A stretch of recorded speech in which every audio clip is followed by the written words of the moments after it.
বিকাশ ভবনের গোডাউনে তল্লাশি চালিয়ে উদ্ধার হয়েছে ৩২৪ জন চাকরি প্রার্থীর নামের তালিকা। আর তাদের সুপারিশ করেছেন রাজনৈতিক প্রভাবশালীরা। সুপারিশ করা প্রার্থীদের মধ্যে ১৩৪ জনকে নিয়োগও করা হয়েছে। প্রাথমিকে নিয়োগ দুর্নীতি মামলায় সাপ্লিমেন্টারি চার্জশিটে এমনই চাঞ্চল্যকর দাবি করল সিবিআই। আদালতে সাপ্লিমেন্টারি চার্জশিটের সঙ্গে সিবিআই যে নথি জমা দিয়েছে তাতে সুপারিশকারী হিসেবে নাম রয়েছে তৎকালীন তৃণমূল সাংসদ দিব্যেন্দু অধিকারী, যিনি শুভেন্দু অধিকারীর ভাই। এছাড়াও নাম রয়েছে তৃণমূল সাংসদ মমতা ঠাকুর ও পশ্চিম মেদিনীপুরের তৎকালীন পুলিশ সুপার ভারতী ঘোষের। ক্যান্সারে নেই আর ভয়, NCRI হবে এর জয়। আপনাদের ভরসা Netaji Subhash Chandra Bose cancer hospital. CBI আধিকারিকরা দাবি করছেন সেই নামের তালিকা এবং চিঠির কপি সামনে রেখে আগামী দিনেও তারা তদন্ত চালিয়ে যাবেন এবং আরও কারা কারা চিঠি এবং রিকমেন্ডেশন লেটার পাঠিয়েছিল সেটাও কিন্তু তদন্ত করে দেখা হচ্ছে। গত বছর জুন মাসে নিয়োগ দুর্নীতি মামলার তদন্তে টানা ৩ দিন ধরে বিকাশ ভবনের গোডাউনে তল্লাশি চালায় সিবিআই। উদ্ধার হয় রাশি রাশি নথি। সিবিআই এর দাবি সেখানেই একটি নথিতে 2014 প্রাথমিক টেটের ৩২৪ জন চাকরি প্রার্থীর নাম ও রোল নাম্বার পাওয়া যায়। তাদের নাম কারা সুপারিশ করেছিলেন সেই উল্লেখ রয়েছে নথিতে। চাকরি প্রার্থীদের নামের তালিকার ওপরেই নাম রয়েছে তৃণমূল সাংসদ মমতা ঠাকুরের, যিনি কপিল কৃষ্ণ ঠাকুরের মৃত্যুর পর 2015 সালে উপনির্বাচনে জয়ী হয়ে বনগাঁর সাংসদ হন। সিবিআই যেটা তারা যদি সেখানে রিপোর্ট দিয়ে থাকে কিনা আমার কাছে সে ধরনের কোনো কিছু আসেও না, আর আমি জানিও না।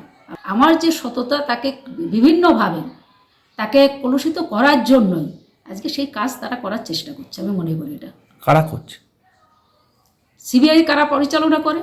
26-এর সামনে ইলেকশন, তারা চেষ্টা করছে যে যাতে কিভাবে হোক মমতা ঠাকুরকে কিভাবে দমানো যায়।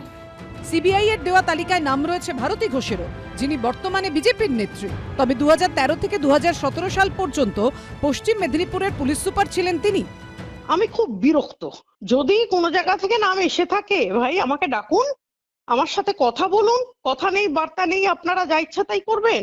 চাকরি জীবনে বহু মানুষের বহু উপকার করেছি। যে বিষ্ণুপুর থেকে একটা মেয়ে এসেছিল, তার মিদনাপুরে সেন্টার পড়েছিল, কিন্তু সে বাঁকুড়া বিষ্ণুপুর সেন্টার চেয়েছিল। তার বাড়িতে কে একজন খুব অসুস্থ ছিল, তখন হয়তো আমি লিখে থাকতে পারি বা বলে থাকতে পারি। তা এরকম রেকমেন্ডেশন তো আমরা অনেক সময় অনেক জায়গায় করি, কিন্তু তার জন্য মানুষের উপকার করতে গিয়ে চার্জশিটে নাম ঢুকিয়ে দেবে, এটা তো ভাবিনি কখনো। 2014 প্রাথমিক টেটের নিয়োগ বিজ্ঞপ্তি বেরিয়েছিল 2016 সালে। ওই বছরই শুভেন্দু অধিকারীর ছেড়ে যাওয়া তমলুক আসন থেকে উপনির্বাচনে জিতে তৃণমূলের হয়ে সংসদে যান দিব্যেন্দু অধিকারী। তিনি এখন বিজেপিতে। চার্জশিট না দেখে কোনো মন্তব্য করবেন না বলে জানিয়েছেন দিব্যেন্দু অধিকারী। যাদের নাম বলছেন তারা তখন এমপি এমএলএ থাকতে পারেন শাসক দলের, সেই সুবাদে লিখেছিল। তারা তখন বিজেপি করতো না, 1 নম্বর। দ্বিতীয় নম্বর হচ্ছে তাদের সুপারিশে যদি কোনো অবৈধ নিয়োগ হয়ে থাকে বা তাদের আত্মীয়দের নিয়োগ হয়ে থাকে তাদেরকে ডেকে জেরা করতো, সে জেরার কাজটাও হয়নি। যাদের নাম আসছে যে তারা এই সুপারিশগুলো দিয়েছেন, আজকে তো তারা সব বিজেপি টিজেপি করছেন, তো তারা ব্যাখ্যা দিন কেন তারা দিয়েছিলেন। দায়িত্ব তাদেরও নিতে হবে এবং সিবিআই তাহলে তাদেরও জিজ্ঞাসাবাদ করুক। এবং যদি সেক্ষেত্রে তাদের লিস্টের নাম এবং অনিয়মে থাকা নাম এক হয়ে যায় তাহলে কিন্তু এই কেসের মধ্যে তাদেরও ইনক্লুড করা উচিত। চার্জশিটে সিবিআই দাবি করেছে সুপারিশের তালিকায় নাম থাকা 134 জনকে নিয়োগও করা হয়েছে। আমরা তো এটাই বলছি, এ টিম আর বি টিম, এই দুটো দল নিজেদের মধ্যে বোঝাপড়া করে চলে। তুমি চুরি করো, আমি চুরি করি, কেউ কাউকে ধরবো না, ফলে সবার নাম পাবেন আপনি এখানে। তা নইলে এখনো সব জেলের বাইরে আছে কি করে যদি না মোদির আশীর্বাদ দিদির মাথায় থাকে। নিয়োগ দুর্নীতির জাল আর কতদূর ছড়িয়ে কারা জড়িত, এই প্রশ্নের সুনির্দিষ্ট উত্তর এখনো অধরা।